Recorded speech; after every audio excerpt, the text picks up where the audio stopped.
Hello, guys. Welcome to another episode of the Touchline podcast. Thank you very much for joining.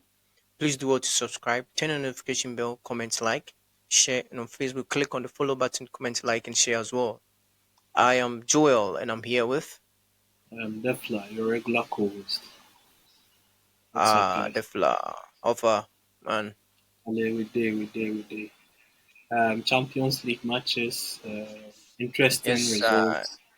So yes, we can get into it and discuss a few of them. sharp, sharp, sharp. At this point in time, I think the Champions League, for instance, whatever you said has I mean surely happened. You mentioned your last eight proud to the round of 16. You mentioned the teams that you felt would qualify for the round of 16, and then you made mention of teams that will qualify for the round of 8. And it seems every team that you made mention of is making it at the expected spots, or is making it on the tournament table as the tournament grows. Now, okay, you said Bayern will qualify. You said Aston Villa will go through.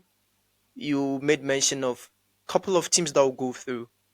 The most surprising for me was that of PSG and then Real Madrid.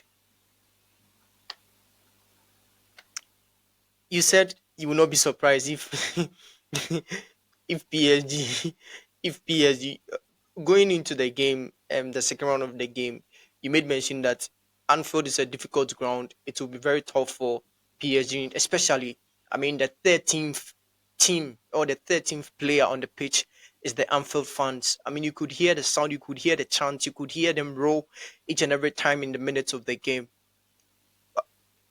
PSG has made it through. What exactly was it that you saw about this PSG team that you felt they could even give, I mean, Liverpool a match? And definitely they did.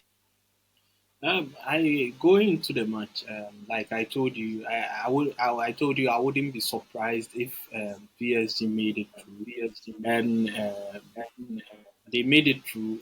I was talking based on the form PSG has been on and how they played in the first leg.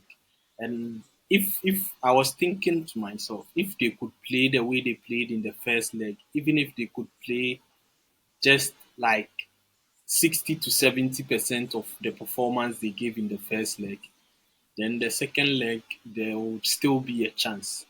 Because even though Liverpool are performing very well this season, they still have some lapses in defense, and every time Salah doesn't step up, they are found wanting. So that was the mindset I had in predicting that PSG could go to Anfield and at least cause a surprise or something. And if you watch the game, I didn't watch. I've watched a few highlights here and there.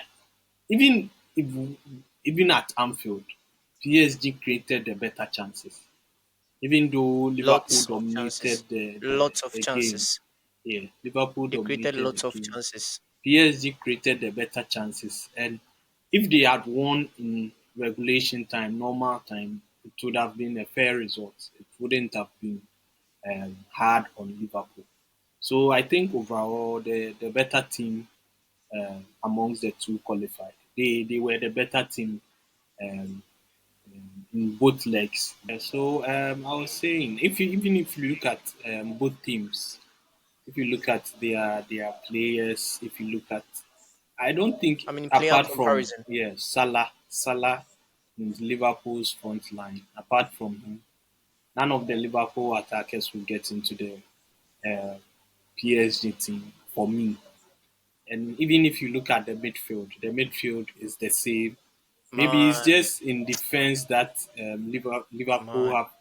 Defla, Uh, even in defense, we can make a statement. yes, I mean, it's just that we are not privy to the, I mean, French league. We don't watch it, so even if a player is that good, you wouldn't notice. The Premier League is at a standard that, I mean, the world makes noise of it. Everyone is talking about it. So the little effort you put in, everyone knows you. if Van Dijk was to be in the French league, I don't think we'll be talking much about him like how we do in the Premier League. Yeah. Though he's good, you can't tell me that Marquinhos is not good. Marquinhos is good. Yeah, he's good, but just that he's playing in a league that is not known worldwide or is not watched worldwide Yeah. or televised worldwide. That's why. So even at the defense, we can still make a statement for PSG because on that day they were good. The defense was very good. Yeah. Even their left back, I think Nuno Mendes, I Yeah, think Nuno he's one of Mendes. the best left backs in the world now. Right now, if you give me a choice to choose between him and Robertson, I'll choose him over Robertson. Their right back, Sure. Hakimi, is one of the best right Yeah. backs in the world at the moment. Every time he steps on the pitch, he's good defensively and going forward as well. So their keeper is Italy's number one keeper. He was very good on the day when with the penalties and all the other stuff. So yeah, for me, like I said earlier, the better team on the day, the better team over the two legs won, and it's a fair result. You cannot have any complaints if you're a Liverpool fan. The better team won. They Sure. tried their best, but Sure. the Um. better team Um. won on the day. Okay.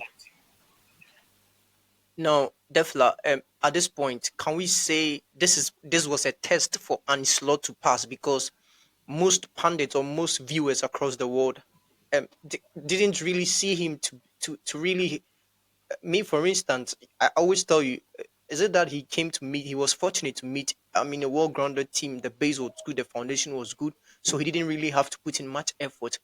Did he? Was he beaten by the masterclass of Henrique with respect to tactics, with respect to team composure, team how do you call it? How you pick your players, how you pick your formation to Oh, meet a particular at this moment. Was he beaten by the was Anislot? Was this, I mean, a pure test for Anislot to show his coaching masterclass?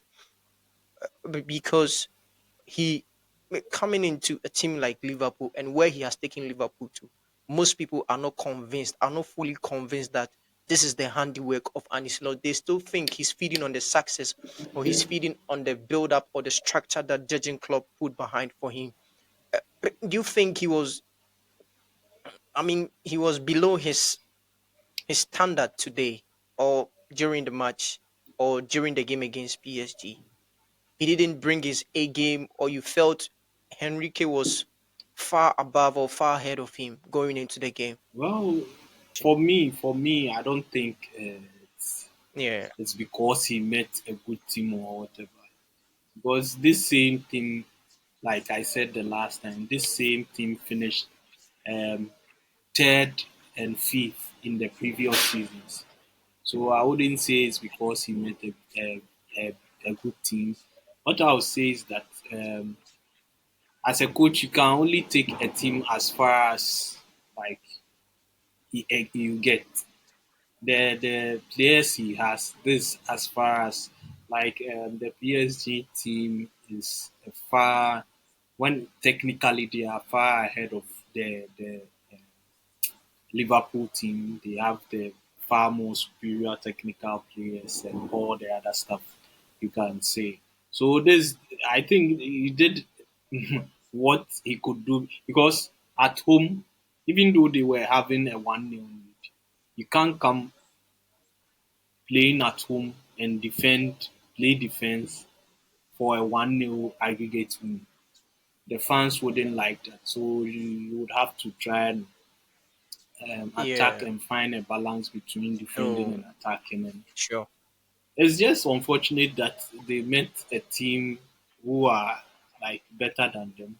Honestly, PSG is a better team than Liverpool right now. They have technical players who can hold the ball. That's where they beat Liverpool. They had players who can hold the ball and string passes together. And Liverpool doesn't have that in their midfield. They have runners. Shabosly is a runner. It's not really. It's when it comes to passing, keeping the ball, is not really that good at that. But I think Gravenberg and McAllister are a little bit better. It's football. Even they didn't lose in normal time. Penalties is anybody's game. So he did what he could do with the players he has. Me, you get to judge him better when he gets his own players, and I think that will be next season. So next season, you can get to judge him better based on the players he gets and how he does with them.